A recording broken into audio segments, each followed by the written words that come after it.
Welcome back to the Intentional Wealth Channel. You're watching the 4% Business Owner playlist. I didn't introduce us last time, but boy, if you don't know us now, it's the coach and the consultant sharing different perspectives on common business know-how that you may never have seen. That's fun, isn't it? That is very fun. I'm Jim Pillow. And I'm Cher Cunningham. We are in the midst of a 3-piece series on the framework to build intentional wealth, how we take your passion, your vision, and we make it a mathematical reality, maybe not a certainty, there's always risk, but we turn it into something that you know whether you're on track or not. You are able to make those goals, set those dreams, and tie it to a framework that helps you do the course adjustment as needed in a proactive way.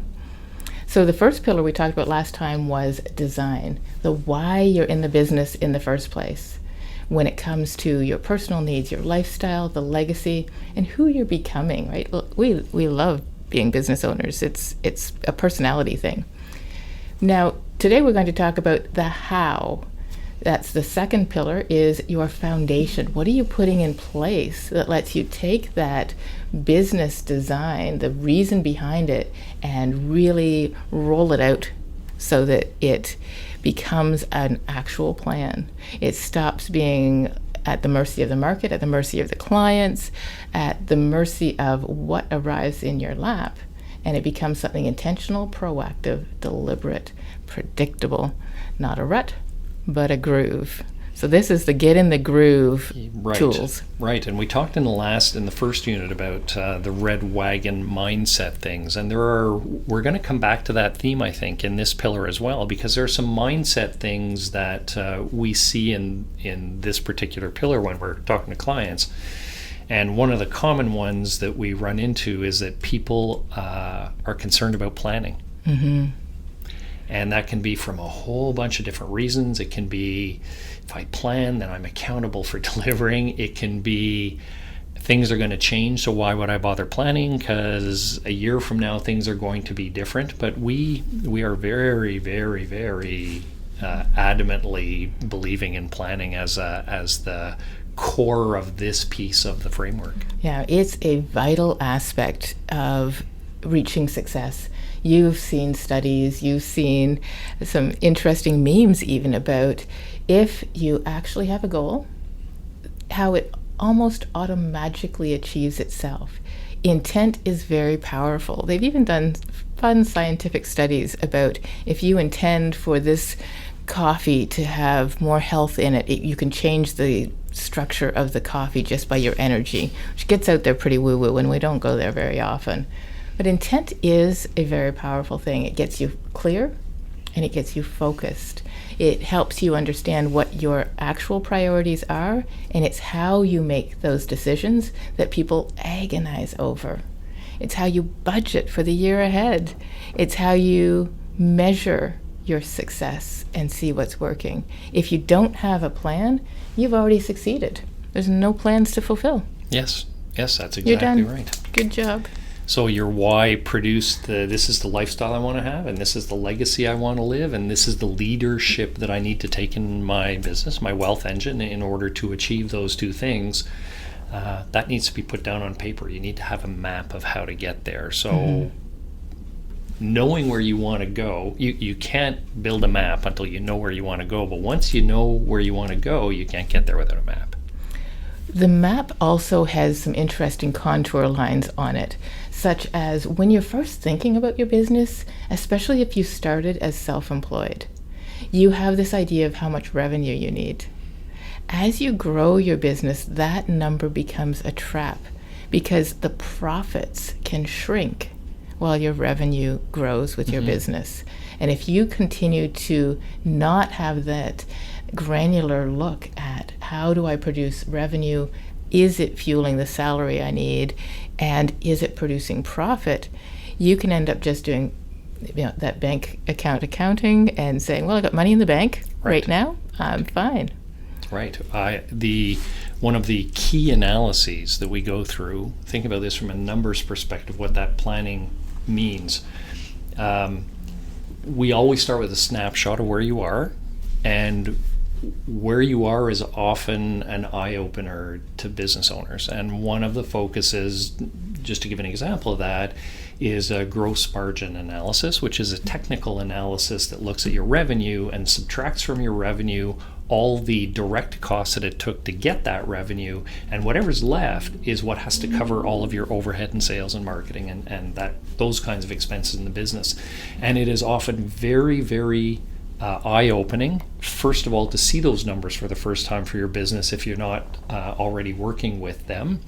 And the second thing that it does is it allows you to think completely differently about the products that you have in your business, or how your services are earning, and what might be a loss leader that you're prepared to keep because it produces other benefits with clients and a more profitable product line. It's that initial snapshot is very eye-opening to many business owners.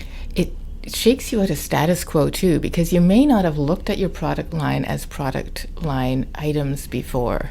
So we really want to dive into that and see what's actually profitable, what do you enjoy selling, what's duplicatable, who are the clients you love to work with that are the most profitable, and starting to do some analysis on what do you want to change. And that change conversation is hard, but it's a lot easier with data. It is, and one of the things that leads to, from a team component, is that the tax-based preparation of your annual financial statement so that you can file your corporate tax return, or the way your bookkeeping firm is assembling your financial data based on the way your accounting system was set up, are often done in service to CRA. And I think we would all agree that we don't need to serve CRA.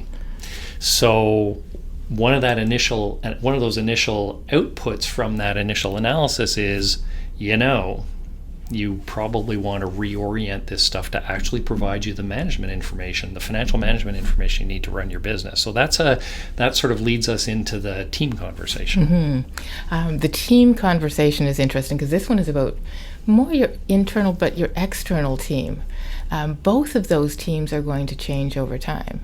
So your cousin might have been working for you and he isn't producing the quality or the productivity, or he's interfering with your culture.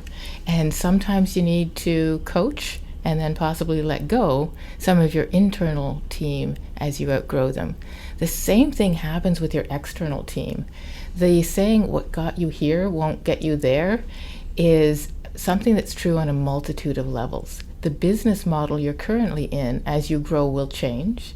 Your team will also change to support that model. So that external team where you've been working with your neighbor's brother's best friend, and he's been doing all your accounting, may have been wonderful. It has been a gift that got you to here, but you're going there. So taking the time to step back and say, is this the team that can get me there? What advice is missing? Your team also grows bigger, doesn't it, right? You start to discover new roles.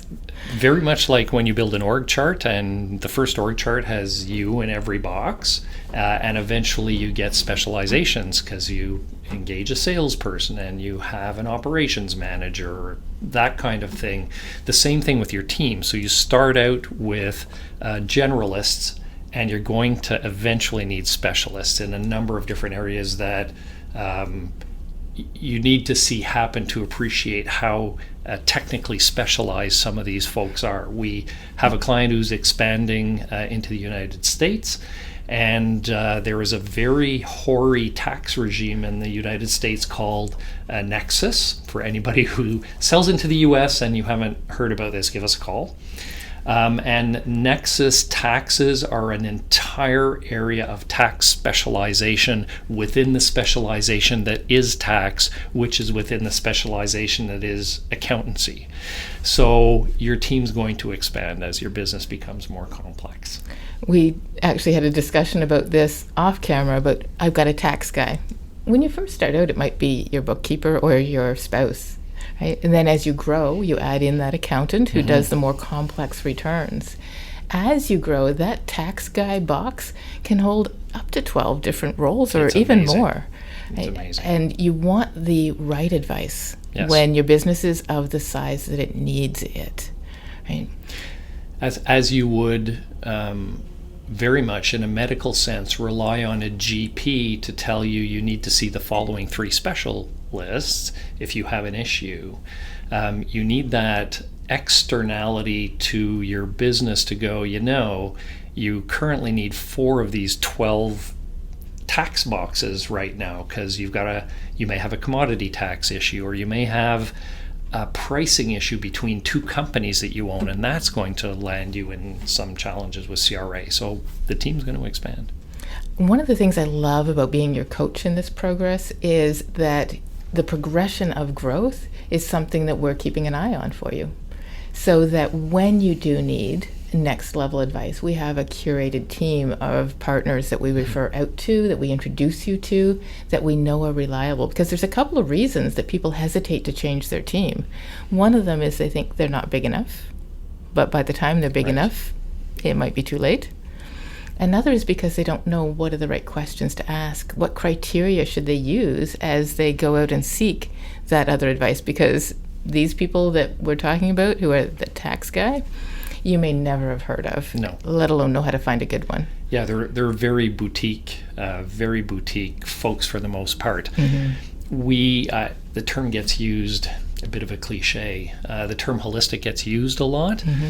When we refer you out to one of these specialists, we are not relinquishing you to those specialists. There usually needs to be, it's almost like a Google translator between you and that specialist, because the specialists tend to work in a very particular environment, and we have the skills and knowledge and will continue to support you in the relationship with that specialist to interpret, to understand, to explain to the specialist some of the things that you as business owner just don't know to explain to them, to allow them to be as effective as they need to be for you.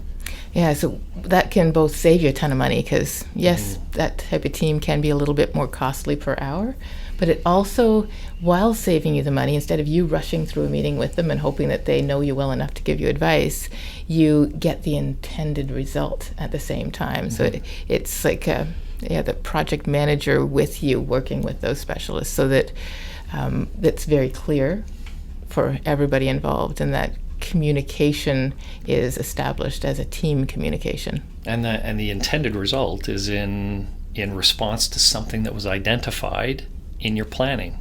So it ties together. We do the planning, we identify things, we know the people who can help you fix those things, we don't send you off to deal with them, we manage that whole process, but the specific thing that you're after there is intended to fix or create an opportunity, a specific opportunity in your plan.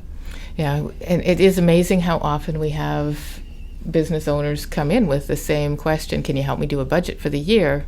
Absolutely, it comes right out of your business plan. Right? It comes right out of the up-to-date data that we can pull that detail from, right? So a clear understanding, not just inside your bookkeeping, but also outside of it, to know what your plans are for growth, for change, for scaling, if that's happening right now. It differs depending on what your vision is for success in your business. So planning and team definitely go hand in hand to create that. It's kind of a launch pad that is constantly being updated, right? It's not a one-time event either, is it? No, planning is a process. Planning's not a task. Planning is a process. The old adage that if you don't measure it, you can't change it. Mm-hmm. So we know for a fact that the minute the plan is put on a piece of paper, that it's going to be wrong the next day probably, because you'll get an order from a customer that you weren't expecting, or you'll land a new customer, or something else is going to happen in your business. The value of planning is it provides you the ability to manage deviations. Good deviations and bad deviations, but unless you have a baseline to measure that against, you don't even know that you're deviating. Now, if that sounds completely, oh my goodness, over my head, I wouldn't know what to measure, that's actually where on your team, having Jim as your micro CFO, providing the awareness of how to read your books each month. Right? Mm-hmm. You may not be getting monthly reports from your bookkeeper right now, but you should be, so that you can be on top of things, not waiting for year end or beyond. but also knowing what are your key numbers based on the business that we designed in Pillar 1. What are the key performance indicators that come out of your plan that you should be keeping an eye on? And how do you know what they're saying so that you can respond? So those key performance indicators, technical term is KPI, which is an acronym, but KPIs provide the framework for providing the governance for your business, and governance is just a fancy word for a form of management. And that's the next pillar in our foundation, is if you put in place an amazing team, a fantastic plan, you're still going to be pulled in many directions. If you don't keep that plan front and center and have a set of tools that keep you on track with it, that you are actually putting eyes on it every week, every month, every quarter, every year, that's your governance piece. And it can be a super simple set of agendas that you just start running them right from day one. Right from the time that you know you've got that plan in place. Even if you've only got one employee, you're having operations meetings with that employee, so that as you grow, you have already worked out the bugs, and you have stepped into that leadership space to say, yeah, it's my job to be in charge of what's happening, to stay on top of it. It becomes that habit that you grow into as well. We're obviously advocating a relatively formalized structure to the oversight you have on your business, or that you may want to include some of your external team members. The classic corporate thing that you would be familiar with is that the board of directors is a governance body on top of the corporation. It's not there to execute the business plan. It's not there to manage the employees. It's there to provide a set of advisory things to the CEO, to the person who actually is responsible for executing the business plan. So it's an oversight function. What I love about a formalized or fairly formal governance structure is it takes all the emotion out, right? You pull out the agenda and it's like, now it's time to look for fail points so that we can support you better in your role. Oh, okay. This is judgment free. It's a safe container. The emotion that can happen if you just are passing in the hall going, why did that go sideways? You can lose a great team member if you don't have a really safe space to coach and grow and encourage them in. Right. So those are the three aspects of this foundation pillar. It's the team, and we're talking mostly external team here, the plan that underlies your why, how you're going to get that done, your roadmap to actually achieving your why, and then the governance piece, which is keeping an eye on the key things that come out of that planning process. Yeah, when you have the foundation in place, you go from winging it to the systems and supports. You stop putting out fires, you stop feeling like you're hanging on by the skin of your teeth, and you know, right, that there's peace of mind in this pillar. When you combine Pillar 1 of design with the why and Pillar 2 of the foundation of the how, this is where you lead to actual profit. You stop getting the results of, I might as well just be self-employed, wondering when it's going to pay off. And this is the answer. This one here is the answer to the what am I missing question, right? Right. What am I missing? Do you have a plan? Do you have governance? Do you have a marketing plan that's current and relevant, right? Those are the pieces that this gets filled in with. You can't really, it would be very difficult to become a leader without a plan, because without a plan, there's nothing to manage. And so if this is the first time looking at that gap, this is probably kind of exciting too. Right? People resist the plan because they don't know the value of it. They're like, oh, I threw a plan together when I started. I've got my little team, and I'm loyal to them. I owe them. Like, there's a lot of things that hold you back. So if this is the first time, this is probably a big eye-opener.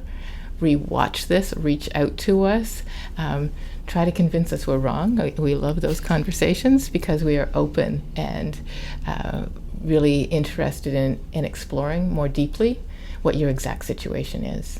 So thanks for joining us in this pillar to shore up your intentional wealth.